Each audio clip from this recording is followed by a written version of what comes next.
அடடடடடா! என்னங்க ரோகிணியோட மாஸ்டர் பிளானே வேற லெவலுக்கு இருக்கே! இந்த மனோஜ், முட்டாள் மனோஜை பத்தி நல்லா புரிஞ்சு வச்சிருக்கிறதுனால, அடுத்த காய அடுத்தடுத்து அடிச்சு எடுத்து தூள் கலப்பி போயிட்டே இருக்காங்களே! நீ இப்போ சைன் போட்டு என்னோட வாழ சம்மதம்னு எழுதி கொடுக்குற இல்லையா? நான் இங்கே ஃபேனில் அப்படின்னு சொல்லி பயமுத்துறாங்க, ப்ரொமோ விட்டுருக்காங்க. அட்டாடா, நம்ம நினச்ச மாதிரி லாட்ஜுக்கு தான் போயிருக்காங்க. மனோஜ், ஐயோ என்ன இவ ஏதாவது பண்ணிக்கிட்டானா அடுத்து நம்ம ஜெயிலுக்குள்ளே போவான். நீ ஏன் ஜெயிலுக்கு போகணும்? ஆனால் அதான் முட்டாளு, என்ன பண்ணுறது? படித்த அறிவாளி, டிகிரி பல வச்சுருக்கேன். என்ன பல வச்சிருந்து என்ன புண்ணியம்? பள்ளத்துக்குள்ள விழுந்த வண்டி மாதிரி மண்டி போட்டு கிடக்குறியடா, இப்போ என்ன பண்ண போற அப்படின்னு சொல்லிட்டாங்க தோணுது. இப்போ ரோஹிணி, சொல்லு மனோஜ், உன் மேலே நான் உயிரே வச்சிருக்கேன் மனோஜ், உனக்காத்த மனோஜ், அப்படி இப்படி அவரைக்கா பிஞ்சுன்னு சொல்லி அவங்கள வந்து ஓவராக வந்து கையை பிடிக்கிறாங்க. அப்படியே கிட்டக்க வராங்க. மனோஜ், நான் ஒரே ஒரு வாட்டி உனக்கு நான் முத்தம் கொடுத்துட்டு இந்த உலகத்தை விட்டே போயிடுறேன். இப்போ என்ன, உனக்கு நான் கையெழுத்து போடணும் அவ்வளோதானே அப்படின்னு படக்குன்னு கையெழுத்தை போட்டுறாங்க. நான் கையெழுத்து போகிறேன், ஆனால் என் ஆசையை நீ நிறைவேற்றல. நீ போட்டாலும் சரி போடாட்டியும் சரி, நான் இப்போயே போகிறேன் அப்படின்னு கையெழுத்தை போட்டு மேலே ஏற போகிறாங்க. ஐயோ ரோகிணி அப்படின்னு காலை பிடிச்சிடுறாருங்க. வேணா ரோகிணி அப்படின்னு காலை இருக்க கட்டி பிடிச்சிக்கிட்டு, ப்ளீஸ் ரோகிணி ப்ளீஸ்ன்னு சொல்லிட்டு அப்படி இருக்க பிடிக்கிறாங்க. அவங்களுக்கு ஒரு மாதிரி ஆகுது. அப்படியே இதானே சாக்கு, நீ என்னை விட மாட்டேன்னு தெரியும்டா மவனே, மாப்பிள்ள மாட்டனியா? நானாவது இந்த உலகத்தை விட்டு போகிறதாவது? ஏண்டா நான் இவ்வளவு ஃப்ராடுத்தனம், இவ்வளவு போட்டோன்டி வேலை, உலகத்தில் இருக்கிற எல்லா அயோக்கியத்தனத்தையும் நான் ஏன்டா பண்ணுறேன்? ஏன் பண்ணுறேன்னா அது உனக்காகத்தான், உங்களோட வாழணுங்கிறக்காகத்தான். உன்னை விட்டுட்டு நான் எப்படா அந்த உலகத்தை விட்டு போவேன்? முட்டா பயல, என் கிருஷ்ணனை விட்டுட்டு நான் எப்படி போவேன்? என் கிருஷ்ணன் நீ, நம்ம 3 பேரும் ஜாலியாக இந்த உலகத்திலே இல்லாத வாழ்க்கையை நம்ம வாழணும், உன்னை நான் வாழ வைப்பேன்டா, என்னை ஏன்டா புரிஞ்சுக்கலன்னு மனசில் நினச்சிக்கிட்டு மனோஜ் அப்படின்னு சொல்லிட்டு அப்படியே கீழே இறக்குறாங்க. இறக்குனாங்க விட, ரோகிணி எனக்கா நீ இந்த உலகத்தை விட்டே போகிறதுக்கு முடிவு பண்ணிட்டியா ரோகிணி? ஆமாம் மனோஜ், ஆமாம், என்னை நீ புரிஞ்சிக்கவே இல்லை. உனக்கா உங்கள் அம்மா இருக்கலாம், ஆனால் உனக்கா கடைசி வரையும் இருக்க போகிறது நான் தானே மனோஜ், கொஞ்சம் புரிஞ்சுப்பாரு. நீ வேற எந்த பொண்ணை கட்டினாலும் என்னை புரிஞ்சுக்கிட்ட மாதிரி உனக்கா வருவாளா? நான் என் கண்ணை பாரு அப்படின்னு அப்படி உருட்டி மிரட்டி மேலே கீழே பார்க்க அப்படியே பார்க்குறாரு. அப்படியே புள்ள இருக்குது. இப்போ என்ன, நீ கையெழுத்து போட்டு கொடுப்பியா கொடுக்க மாட்டியா? கண்டிப்பாக ரோஹிணி, நீ தான் எனக்கு முக்கியம் அப்படின்னு கையெழுத்து போட்டு கொடுத்துட்றாங்க. அப்பா போதும் எனக்கு இது அப்படின்னு சொல்லி ஒரு முத்தத்தை கொடுத்துட்டு கிளம்புறாங்க. நறுக்குன்னு நச்சுன்னு கோர்ட்டுக்கு கிளம்புறாங்க எல்லாரும். விஜயா, டே ரெடியாக இருக்கில்ல? வேணான்னு சொல்லிடணும், இல்லை அவ்வளோதான். அவளை பார்த்து ஏதாவது பல்லக்கில்ல காமிச்ச அவள் மயக்கினான்னு அங்கே நான் என் உலகத்தை விட்டு இந்த உலகத்தை விட்டு நான் போயிடுவேன் அப்படின்னு சொல்ல, அம்மா அப்படிலாம் இல்லைம்மா அப்படின்னு அடி மனசுலேருந்து சொல்லாமல் உதட்டு வழியே சொல்கிறாரு. அதை கவனிக்கிறாங்க முத்து. என்னம்மா சரியில்லையே, ஏண்டா மனோஜ், டே ஓடுகாலி, நீ சொல்கிறத பார்த்தா அங்கே அவளோட ஓடி போகிற மாதிரி தெரியுதே. டே என்னடா ரொம்ப பேசுகிற அப்படின்னு மனோஜும் விஜயாவும் ஒரே வாக்கில் அடக்குறாங்க. இப்போ நீங்கள் என்னை அடக்குங்க, அங்கே போய் இவன் என்னத்தை கவுத்து வைக்க போகிறான்னு தெரியலை அப்படின்ட்டு முத்து கிளம்புறாங்க. ஆனாலும் இவங்க எதை வேணாலும் பிளானை போட்டுருவா ரோகிணி அப்படிங்கிறத பற்றி இவங்க நல்லா தெரிஞ்சுக்கிறாரு. அதனால் ஒரு பிளானையும் வச்சுருக்காங்க முத்து. கோர்ட்டுக்கும் போகிறாங்க. கோர்ட்டுக்கு போயிட்டு விசாரிக்கிறாங்க. விசாரிக்கல, நான் மனோஜ் கூட தான் வாழணும், எனக்கு இஷ்டம், மனோஜ் கூட தான் வாழ்வேன், எனக்கு டைவர்ஸ் வேணாம் அப்படிங்கிறாங்க. மனோஜையும் கேட்குறாங்க. அப்படியே விஜயா முறைச்சு பார்க்குது, சுற்றி முற்றி முழிக்கிறாரு. என்ன பண்ணுறது ஏது பண்ணுறது ஒன்றும் புரியலை. நீதிபதி கேட்குறாங்க, சொல்லுப்பா என்ன நீ பாட்டுக்கு பேசாமல் இருந்தே நான் என்ன அர்த்தம்? பொண்டாட்டியோட வாழ்றியா? டைவர்ஸ் வேணுமா வேணாமா அப்படின்னு கேட்கல. எனக்கு டே சொல்லுடா, எனக்கு வேணாம் அப்படின்னு சொல்ல, என்னம்மா இப்படி மாற்றி பேசுகிறீங்க? இல்லைங்க அவருக்கு சம்மதம்னு சொல்லியிருக்காரு, இங்கே பாருங்க அப்படின்னு லெட்டரை கொடுக்குறாங்க. லெட்டரை பார்த்துட்டு நீதிபதி படிக்கிறாங்க. என்ன கிருஷ்ணாராம், உங்கள் ஆள் கையெழுத்து போட்டிருக்காரு, இது யார் கையெழுத்துன்னு பாருங்க அப்படின்னு பார்க்குறாங்க. பார்த்துட்டு மனோஜ்டையும் கொடுக்குறாங்க.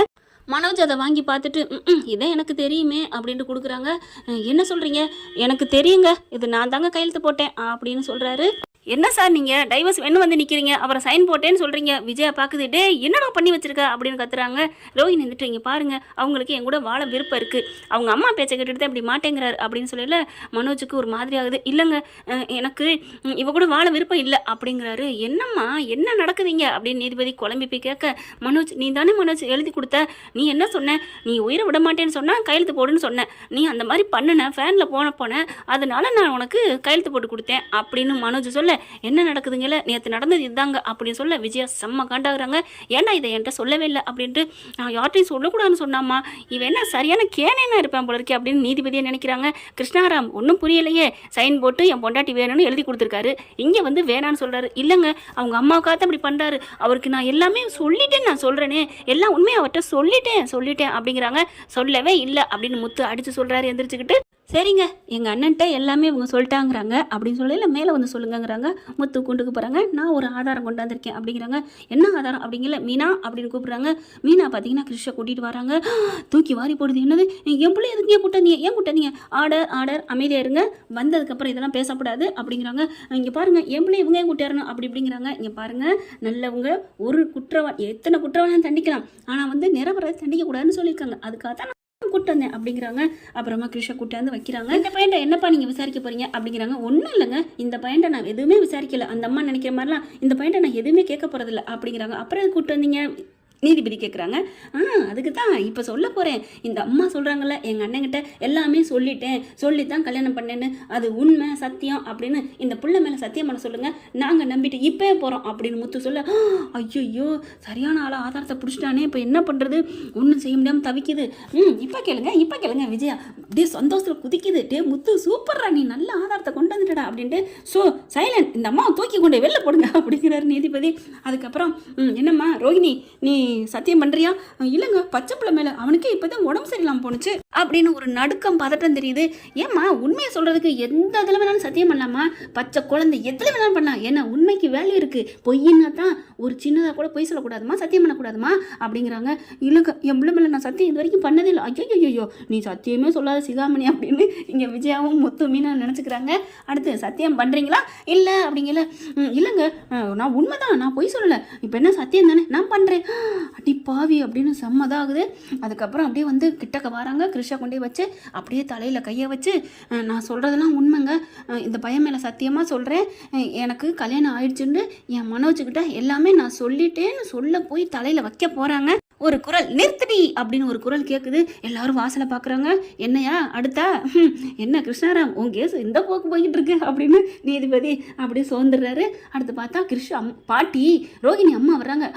ஐயோ இது எதுக்கு வந்துச்சு, இவனை ஆஃப் பண்ணலாம் பார்த்தா இதை ஆஃப் பண்ண முடியாதே, இவனாவது அம்மா பேச்சை கேட்பான், இது என் பேச்சை கேட்காதே, ஐயோ அப்படின்னு நினச்சிட்டு இருக்கு ரோகிணிக்கு. கை கால்லாம் விடங்குது.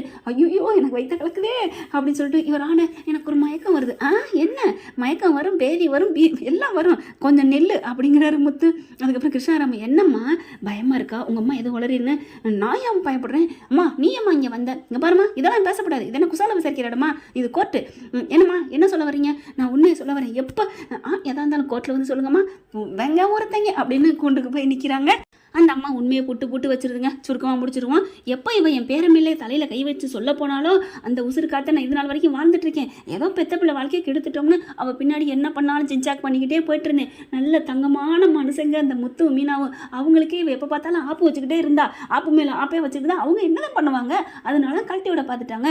அப்போ கூட இவ கொஞ்சம் கெஞ்சி பார்த்து எனக்கு வாழ்க்கை கொடுங்கன்னு கேட்டிருந்தா அவங்க போட்டிருப்பாங்க வாழ்க்கை தருமம். ஆனால் இவ என்ன பண்ணிட்டு இருக்கா, பெத்த பிள்ளை மேலே சத்தியம் பண்ண பார்த்துட்டு அடி பாவி நீலாம் எப்படி வாழ போகிற, அம்மா அது வந்து நான் பொய்யெல்லாம் சொல்கிறேன், வாயை மூடுறி அப்படின்ட்டு இவரான நான் சொல்கிறேன், நான் எல்லாம் சொல்கிறேன், இவன் அம்மா தான் நான் சொல்கிறேன், இந்த பிள்ளை மேலே சத்தியம் பண்ணங்காட்டிலே நான் வந்துட்டேன், அதை பண்ணியிருந்தா என் பேரனுக்கு என்ன ஆயிருக்கும், இப்போ சொல்கிறேங்க அந்த குடும்பம் பாவங்க, இந்த பிள்ளை புருஷங்கிட்ட எதுவுமே சொல்லலைங்க, சொல்லாமல் நான் கண்ணி பொண்ணுன்னு சொல்லி தாங்க கல்யாணம் பண்ணான், அவள் என்ன பண்ணுவாங்க, கல்யாணம் ஆகலையும் தெரிஞ்சா எல்லாம் கல்யாணம் ஆனது தெரிஞ்சு பிள்ளை இருக்க தெரிஞ்சா வேணான்ட்டு போயிடறாங்க, அந்த பயத்தில் தான் என் பிள்ளை அப்படி மறைச்சிட்டா, மற்றபடி அவள் வேணும்லாம் மறைக்கல, ஆனால் உண்மையை சொல்லியெல்லாம் கல்யாணம் பண்ணலங்க. என்னம்மா தென்னை மரத்தில் ஒரு குத்து தேங்காயில் ஒரு குத்து மாதிரி இருக்கு, உன் மகளுக்கும் பேசுகிற அந்த குடும்பத்துக்கும் பேசுகிற அப்படிங்கிற மாதிரி நீதி கேட்க, அப்படிலாம் இல்லைங்க இதாங்க உண்மை, நான் உண்மையை சொல்லிட்டேங்க, அந்த குடும்பத்தில் அந்த பையன்ட்ட சொல்லலைங்க. அப்பாடா அந்த பார்லர் அம்மா பொய் சொன்னாலும் அவள் ஆத்தாக்காரி உண்மையை சொல்லிட்டா அப்படின்னு விஜயா நினைக்குது. அதுக்கப்புறம் என்னங்க மனோஜ் அப்படிங்கிறாங்க, இதுதாங்க உண்மை, நேற்று வந்து எனக்கு கையெழுத்து போட்டு கொடுக்குறேன்னு சொன்னதுனால தாங்க நான் போனேன், ஏம்மா ரோஹிணி இதெல்லாம் இல்லை அப்படின்னு ரோஹிணி அடித்து சொல்கிறாங்க. என்னம்மா இல்லை அவர் தான் வந்து கையெழுத்து போட்டு கொடுத்தாரு, நான் அப்படிலாம் எதுவுமே பண்ணி பிளாக்மெயில் பண்ணலை அப்படின்னு மறுபடியும் சொல்லுது. சரி பண்ணலை கையெழுத்து, இப்போ கல்யாணம் முன்னாடியே நான் சொல்லிட்டேன்னு சொன்னில்ல, அது என்ன, அது தப்பு தானே, பொய் சொல்லி தானே கல்யாணம் ஏமாற்றி தானே பண்ணியிருக்கிற, இதுக்கு என்ன பண்ண போகிற, அது வந்துங்க என் மனோஜோட நான் வாழணுங்க அப்படின்னு மறுபடியும் பாயிண்ட வைக்குது. ஆனால் நீதிபதி பார்க்குறாங்க இது சரிப்பட்டு வராது, என்ன அடுத்த வாரம் நான் தள்ளி வைக்கிறேன், நல்ல ஆதாரங்களை சாட்சியங்களை கொண்டு வாங்க அப்படின்ட்டு சொல்லிடுறாரு நீதிபதி. அதுக்கப்புறம் அவங்க அம்மா இறங்கிட்டு பயங்கரமாக கத்துது, நீலாம் ஒரு மனுஷியா பெத்த தாயா, ஏமா இப்படி வாழ்க்கைக்கு மறுபடியும் 2வது வாட்டி குழி தோண்டி பார்த்துட்டா அப்படி இப்படின்ட்டு, ஏண்டி பெத்த புள்ள மேலே கை வைக்கிறியே எப்படி அப்படிங்கிற இங்கே முத்துக்கிட்ட வராங்க. எப்படி நீ என் பிள்ளைய கூட்டியார போச்சு அப்படியே பயங்கரமாக ரோகிணி இப்படி மாறி இப்படி பக்கு பக்கு பக்குன்னு மீனாக்கிட்டே முத்துக்கிட்டே கத்திக்கிட்டு இருக்கா. உடனே வாங்க நீதிபதி ஐயா அப்படின்னு முத்துங்கிட்டு திரும்ப ஐயோ எங்க அப்படின்னு பயப்படுறாங்க ரோகிணி. அந்த பயம் இருக்குல்ல அப்படின்னு சொல்லிட்டு, இங்கே பாருங்க கோர்ட்டுக்குள்ள இப்பெல்லாம் பேசக்கூடாது, நீங்கள் எப்படி அவங்க கூப்பிட்டா எப்படி நீ வரப்போச்சு, என் பிள்ளை நீங்கள் எப்படி கூட்டியார போச்சு அப்படிங்கிறாங்க. நீ இந்த மாதிரி பிளான் போடுறேன்னு எனக்கு தெரிஞ்சிருச்சு, அதனால தான் கூப்பிட்டு வந்தேன் அப்படிங்கிறாங்க. ஏம்மா நீ எப்படிம்மா வந்த, நிலம் உனக்கு அப்படிங்கிற. பாவண்டி நீங்கள் ஏன்டி இப்படிலாம் பண்ணிட்டு இருக்க, நான் நல்லா தாண்டி பண்ணியிருக்கேன், இப்போ ஒன்றும் கெட்டு போகலடி, நீ நல்ல மனசோட அவங்ககிட்டலாம் எல்லாம் மன்னிப்பு கேட்டு நீ போய் வாழ பாருடி, அதுதாண்டி உனக்கு நல்லது அப்படிங்கிறாங்க. நீ எனக்கு தாயே இல்லை, என் மூஞ்சில் முழிக்காத அப்படின்ட்டு கிருஷ்ணா தூக்கிட்டு போயிடுறாங்க. கூட்டிக்கிட்டு கட கட கடன்னு. நீ ஏன்டா வந்தேன்னு, அம்மா அம்மா நீ உண்மையை சொல்லுமா அப்படிங்கிறது. என்னடா நீ அவங்க பக்கம் சேர்ந்துட்டியா அப்படின்னு ரோஹிணி கேட்க. இல்லைம்மா முத்துவங்களும் மீனாண்டியும் பார்க்க பாவமாக இருக்குமா, அவங்களே ஜெயிச்சுட்டு போட்டுமா, ஜெயிச்சுட்டு போட்டோம், அப்புறம் அதுக்கப்புறம் அவங்க ஜெயிச்சிட்டாங்கன்னு மனசு மாறிடுவாங்க, நம்ம தோத்துட்டோம்னு கெஞ்சி போய் நின்றா நம்மளை ஏற்றுக்குவாங்கம்மா. நீ சும்மா இருடா, அங்கே வீட்டில் இருக்கிறது அது மாமியார் இல்லடா பேயாருடா அப்படிங்கிறாங்க. அந்த பாட்டியெல்லாம் கேட்டுக்கலாமா, எனக்கு ப்ளீஸ்மா அந்த வீட்டுக்கு போகணும்னு ஆசையாக இருக்குமாங்க. இல்லை தரன்னு பிடிச்சி இழுத்துட்டு போகுது. முத்துவும் மீனாவும் அப்படியே நன்றி சொல்கிறாங்க ரோகிணியோட அம்மாவுக்கு. ரொம்ப நன்றிம்மா, நீங்கள் மட்டும் இல்லைன்னா நிறைய என்ன ஆயிருக்கும் அப்படின்னு சொல்லிட்டு, பரவாயில்ல நம்ம பார்த்துக்கலாம், இருந்தாலும் என் பொண்ணு பாவம் அப்படிங்கிறாங்க. பார்க்கலாம் எப்படின்ட்டு. இன்னும் உங்கள் பொண்ணு திருந்தலையே, திருந்திட்டா அதுக்கு ஒரு வாய்ப்பு இருக்குது. ஏன்னா பாண்டியன் ஸ்டோரில் தங்கமேல் கொஞ்சம் திருந்திக்கிட்டு வருது இல்லை. பார்க்கலாம். தேங்க்யூ. இந்த வீடியோ உங்களுக்கு பிடிச்சிருந்தா தயவு செய்து லைக் பண்ணுங்க. இன்னும் அப்டேட்ஸ்க்காக சேனலை சப்ஸ்கிரைப் பண்ண மறக்காதீங்க. நம்ம கிட்ட இருக்க எல்லா சேனல்ஸோட லேட்டஸ்ட் வீடியோ அப்டேட்ஸ்க்காக மேல ரைட் சைட்ல காட்டுற லிங்கை கிளிக் பண்ணி வாட்ஸ்அப் குரூப்ல ஜாயின் பண்ணுங்க. உங்களிடம் விடைபெறுவது நான் உங்கள் மெஹர்.